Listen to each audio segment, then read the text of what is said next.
എന്ത് ശബ്ദമാണത്?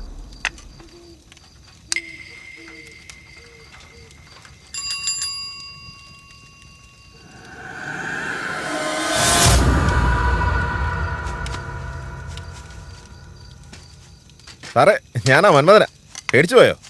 ഓ മന്മഥ, താനെന്താ റോഡ് പേടിയാന്നും പറഞ്ഞിട്ട് ഇപ്പൊ താനെന്താ ഒറ്റയ്ക്ക് ഈ വഴിക്കൊക്കെ, അതും തനിച്ച് സൈക്കിളും ചവിട്ടി? അതൊന്നുമില്ല സാറേ. അതിപ്പോ ഒരു ഏലസ് ഞാൻ ജപിച്ച് കെട്ടിയിട്ടുണ്ടേ, അതുകൊണ്ട് എനിക്ക് പേടിയൊന്നുമില്ല. അതുകൊണ്ടല്ലേ ഇങ്ങനെ നടക്കുന്നേ. പക്ഷെ സാറുമാരുടെ ധൈര്യം സമ്മതിക്കണം. ഇന്ന് നല്ല മൂടുള്ള ദിവസം. ഈ ചായ അടിക്ക്. അയ്യോ, എനിക്ക് വേണ്ട സാറേ. സാരമില്ല, താൻ കുടിക്കേ. ഇല്ല, വേണ്ട. കുടിക്കുന്നേ? വേണ്ട വേണ്ട, ഞാൻ കുടിക്കാറില്ല. ഞങ്ങളുടെ നാട്ടിലെ ഈ കൊളക്കോഴി എടുത്ത് ഫ്രൈ ചെയ്തതും നാടൻ കോഴി ഫ്രൈ ചെയ്തതൊക്കെ ഫേമസാ. അത് വിളമ്പിത്തരാൻ ഒരു പെണ്ണുണ്ടെങ്കിലേ അതിന്റെ ഒരു സുഖം വേറെ തന്നെയാ. ശരിക്കും എന്താ ഒരു കൊളക്കോഴി പിടിച്ച് ഫ്രൈ ചെയ്താലോ? അപ്പൊ ഞങ്ങളുടെ നാട്ടിനെ പറ്റി ആരും ഒന്നും പറഞ്ഞു തന്നില്ലേ? നിങ്ങളുടെ നാടിനെ കുറിച്ച് നിങ്ങളല്ലാതെ വേറെ ഒരു മനുഷ്യനെ പറഞ്ഞിട്ടില്ല. പക്ഷെ ഇവിടെ നിന്ന് കിട്ടുന്ന ഭക്ഷണം അതൊരു രക്ഷയില്ല. പിന്നല്ല, പാണ്ഡവപുരം എന്ന് പറഞ്ഞ ചുമ്മാതാ, എല്ലാം സ്പെഷ്യലാ ഇവിടെ. അല്ല, അതുകൊണ്ട് നിങ്ങളുടെ ഈ നാടിനെ പാണ്ഡവപുരം എങ്ങനെ വരുമെന്ന്? അത് പിന്നെ ഈ ഇതെന്ത് പറ്റി ഈ സമയത്തേക്ക് ഇങ്ങനെ കടന്നു പോകുന്നു? അത് വിട് സാറന്മാരെ. പുരാണത്തിലെ പാണ്ഡവരില്ലേ, അവർ വനവാസത്തിലിരിക്കുന്ന സമയത്ത് എല്ലാ കാട്ടിലും ചുറ്റിത്തിരിഞ്ഞ് ഈ കാട്ടിലേക്കാണ് വന്നേ. അന്നിവിടെ ഭയങ്കര ശക്തിയുള്ളൊരു മുനി ഉണ്ടായിരുന്നത്രേ. പാണ്ഡവർ വന്ന ആ മുനിയെ കണ്ട് സങ്കടങ്ങളും വിഷമങ്ങളും ഒക്കെ പറഞ്ഞു. അപ്പോൾ മുനി എന്താ പറഞ്ഞെന്നറിയോ?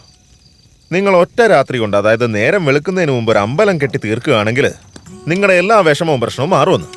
പാണ്ഡവർ അമ്പലം പണിയാൻ തുടങ്ങിയപ്പോൾ തന്നെ ഇവർ ഈ കെട്ടുന്ന കണ്ടിട്ടേ നമ്മുടെ കംസനില്ലേ, അദ്ദേഹമേ മഹാഭാരത കഥയൊക്കെ ആകെ തലതിരിഞ്ഞു പോവല്ലോ ഭഗവാനെ എന്ന് ചിന്തിച്ചിട്ടേ സൂര്യഭഗവാന്റെ സഹായത്തോടെ ഒരു കല്ല് കോഴിയാക്കി മാറ്റി നേരം വെളുക്കുന്നതിന് മുമ്പ് ആ കോഴിയെ കൊണ്ട് കൂവിക്കാൻ തുടങ്ങി. അപ്പൊ തന്നെ നേരം അങ്ങോട്ട് വെളുത്തു. പാണ്ഡവർ അമ്പലം പണിഞ്ഞുകൊണ്ടിരിക്കുകയായിരുന്നല്ലോ, അത് പാതിക്ക് ഉപേക്ഷിച്ചു. ആ പണിയൊക്കെ അവിടെ തന്നെ വിട്ടിട്ട് രാത്രിക്ക് രാമാനം അവരോടി രക്ഷപ്പെട്ടു. അന്ന് മുതലാണ് ഞങ്ങളുടെ നാടിന് പാണ്ഡവപുരം എന്ന പേര് വന്നത്. പിന്നെന്താ സംഭവിച്ചെന്നറിയോ സാർമാരെ? ഈ പാണ്ഡവര് പോയതിനു ശേഷമേ ചുറ്റിനും ഉണ്ടായിരുന്ന നാടുകളെല്ലാം നശിക്കാൻ തുടങ്ങി. അവിടെ ഉണ്ടായിരുന്നവരെല്ലാം ചത്തുപോയി ആത്മാക്കളായി മാറി. ആ ആത്മാക്കളെല്ലാം പാണ്ഡവപുരത്തെ അമ്പലമില്ലേ, അതിനകത്ത് വന്ന് അഭയം പ്രാപിച്ചു. ആത്മാക്കളെല്ലാം ചേർന്ന് ആ അമ്പലം പണിഞ്ഞ ദിവസമില്ലേ, അന്നവിടെ പൂജ നടത്തുമെന്നാ പറയാറ്. കോഴിയുടെ രക്തം കുടിക്കാറുണ്ടത്രേ. അതുകൊണ്ടാ സാറുമാരെ ഇവിടെയുള്ള നാട്ടുകാരെല്ലാവരും ആ കാട്ടിനകത്തേക്ക് പോവാൻ വല്ലാതെ പേടിക്കുന്നേ. ഇതൊക്കെ താൻ ശരിക്കും നേരിട്ട് കണ്ടിട്ടുണ്ടോ? അയ്യോ സാറേ, അതൊന്നും കാണാൻ ഞാനുണ്ടായിരുന്നില്ല. എന്റെ മുത്തശ്ശി പറഞ്ഞു. എന്റെ പൊന്നു മന്മഥ,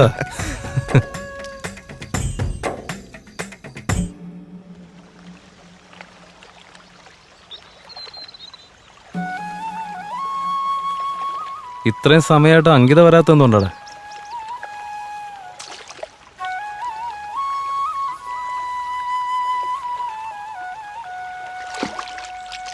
ഒന്ന് സൂക്ഷിച്ചേക്കണേ, അവിടെയൊക്കെ നല്ല ആഴമുള്ള സ്ഥലമാണ്. എന്റെ പൊന്നേട്ടാ, ഞാൻ കാണാത്ത ആഴമൊന്നും ഉണ്ടാവില്ലെന്നേ. നിങ്ങളൊക്കെ എവിടെന്നാ പിള്ളേരെ? ഞങ്ങളങ്ങ് മൈസൂരിന്നാ. ഞാനും പണ്ട് അങ്ങോട്ടേക്കൊക്കെ ഒരുപാട് തവണ വന്നിട്ടുള്ളതാ. എന്തൊരു ജനസാഗരം അവിടെ. നിങ്ങൾ ഇവിടെ ആരുടെ വീട്ടിലേക്കാണ് വന്നേ? പട്ടേലിന്റെ വീട്ടിലേക്ക് വന്നതാ. ഓ, അങ്ങനെ പറ. പട്ടേൽ സാറിന്റെ സ്വന്തക്കാർ വല്ലതും ആണോ? ചാൻസ് ഉണ്ടായിരുന്നു. അല്ലല്ല, ഞങ്ങൾ ഈ നാളെ കുറിച്ച് ചുറ്റി കാണാൻ വേണ്ടി വന്നതാ. ഇവിടെ അടുത്ത് പുലിമനയിലോ താമസിക്കുന്നത്. പുലിമനയല്ലോ? നിങ്ങൾക്ക് തലയ്ക്ക് വലിയ ഭ്രാന്തുണ്ട്. അത് കുറച്ച് പ്രശ്നമൊക്കെ ഉള്ള വീടാ. വേറെ സ്ഥലമൊന്നും കിട്ടിയില്ലേ?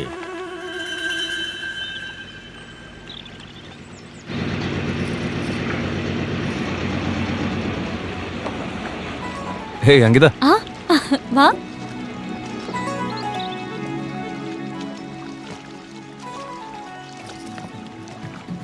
അതെ അങ്കിത, നിങ്ങളുടെ നാട്ടിൽ വന്നിട്ട് ഞങ്ങള് നാടും ചുറ്റി കാണിക്കാൻ കൊണ്ടുപോയില്ലല്ലോ. അങ്ങനെ പെട്ടെന്ന് വരുന്നവരെയൊക്കെ നാട് കാണിക്കാൻ പറ്റുമോ? അതൊന്നും പറ്റി ഞങ്ങൾ കൊണ്ടുപോയി കാണിക്കാൻ പാടില്ലെന്നുണ്ടോ? അങ്ങനെയൊന്നുമില്ല. അല്ല, ഞങ്ങൾ നിങ്ങളുടെ നാട് കാണാൻ വേണ്ടി എവിടേക്ക് വന്ന്?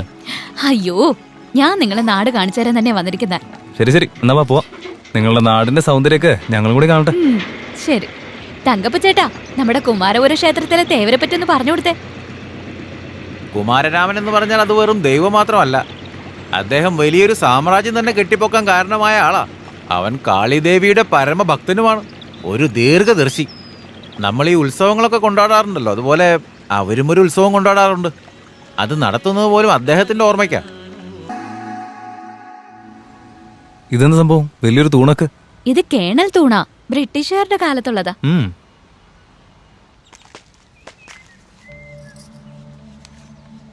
ആയിരിക്കുന്നതാരാ? അവരുടെ പേര് രത്നന്ന. ഞങ്ങളുടെ വീട്ടിലെ ജോലി ചെയ്യുന്ന രംഗൻ ചേട്ടന്റെ പെങ്ങളാ. ഇവിടെ വന്നിരിക്കുന്നത്? അവള് എപ്പോഴും ഇവിടെ വന്നിങ്ങനെ ഇരിക്കും. പാവം, ചെറുപ്പത്തിലെ ഭർത്താവ് മരിച്ചുപോയി വിധവയാകേണ്ടി വന്നു. പക്ഷേ അവളുടെ ഭർത്താവിന്റെ മരണശേഷം പ്രേതമായിട്ട് വന്ന് നാട്ടുകാരെയൊക്കെ പേടിപ്പിക്കുന്നുവെന്ന് മൊത്തത്തിലൊരു പറച്ചിലുണ്ട്. മരിച്ചു പോയതിനു ശേഷം പ്രേതമായിട്ട് വന്ന് ശല്യപ്പെടുത്തുന്നു? എന്റെ പൊന്നങ്കിത്തെ നീ അതൊക്കെ വിശ്വസിക്കാ? അതൊക്കെ ഓരോരുത്തരുടെ വിശ്വാസമല്ലേ. പക്ഷേ ഞാൻ വിശ്വസിക്കുന്ന ഒന്നുണ്ട്. ശരീരത്തിന് മരണം ഉണ്ടാവും, പക്ഷെ ആത്മാവ് ഒരിക്കലും മരിക്കില്ല.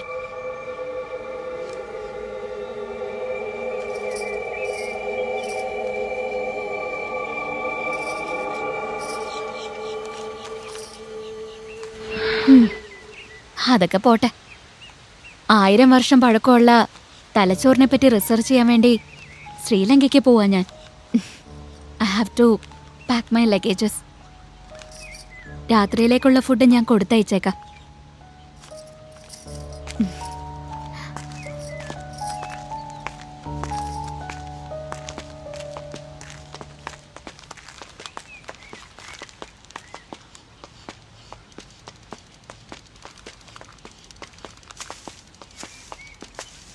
ആ സാറന്മാരെ, നിങ്ങളെന്താ ഇവിടെ? എടോ മന്മത, താൻ ഞങ്ങളിങ്ങനെ ഫോളോ ചെയ്തോണ്ടിരിക്കുന്നതിന്? അയ്യേ ഛേ, അങ്ങനെയൊന്നും അല്ല. ഞാനിവിടെ ഒരു ലെറ്റർ കൊടുക്കാൻ വന്ന അതല്ലേ ഈ വഴിക്ക്. എന്റെ പൊന്നു മന്മത, ഇപ്പോഴും ആൾക്കാർ ലെറ്റർ അയക്കുന്നുണ്ട്. ഇപ്പൊ ആരാ സാറേ ലെറ്റർ ഒക്കെ എഴുതുന്നേ? ഈ മൊബൈൽ വന്നതിന് ശേഷം ആരെങ്കിലും പേപ്പറും പേനൊക്കെ ആയിട്ട് കുത്തിരിക്കുവോ? ഇതിപ്പോ 1-2 ഗവൺമെന്റ് ലെറ്റേഴ്സാ. പെൻഷൻ കാശൊക്കെ കൊടുക്കാനാ സാറേ. ഓ, ഒരു കാലത്ത് താനും കുറെ ലെറ്റർ എഴുതിയ പോലെ ഉണ്ടല്ലോ. ഞാൻ ലെറ്റർ ഒന്നും എഴുതിയിട്ടില്ല സാറേ. എന്റെ ജോലി ലെറ്റർ കൊടുക്കാന്നുള്ളതാ. എനിക്ക് ചെറിയൊരു ഡൗട്ട്, തന്റെ ഉള്ളിൽ മറ്റൊരു മന്മഥൻ ഒളിച്ചിരിക്കുന്നുണ്ടോ എന്ന്. സാറേ വെറുതെ തമാശ പറയാൻ നിൽക്കല്ലേ. എടാ നോക്കി, സഹാത്മം നാണം ഒന്ന് പോയി വരുന്നുണ്ട്. സാറേ.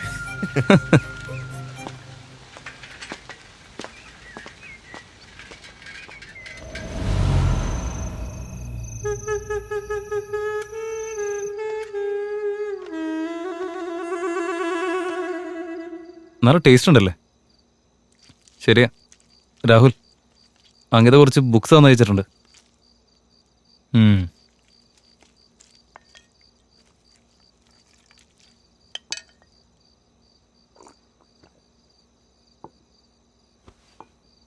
കഴിച്ചിട്ടൂടാ? എനിക്ക് മതി.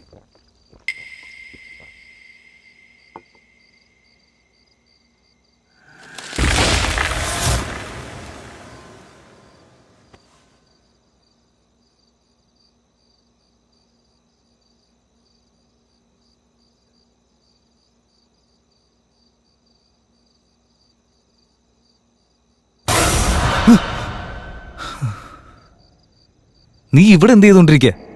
എന്തോ ശബ്ദം കേട്ട പോലെ തോന്നി. ശരി, അധികം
ആരാത്?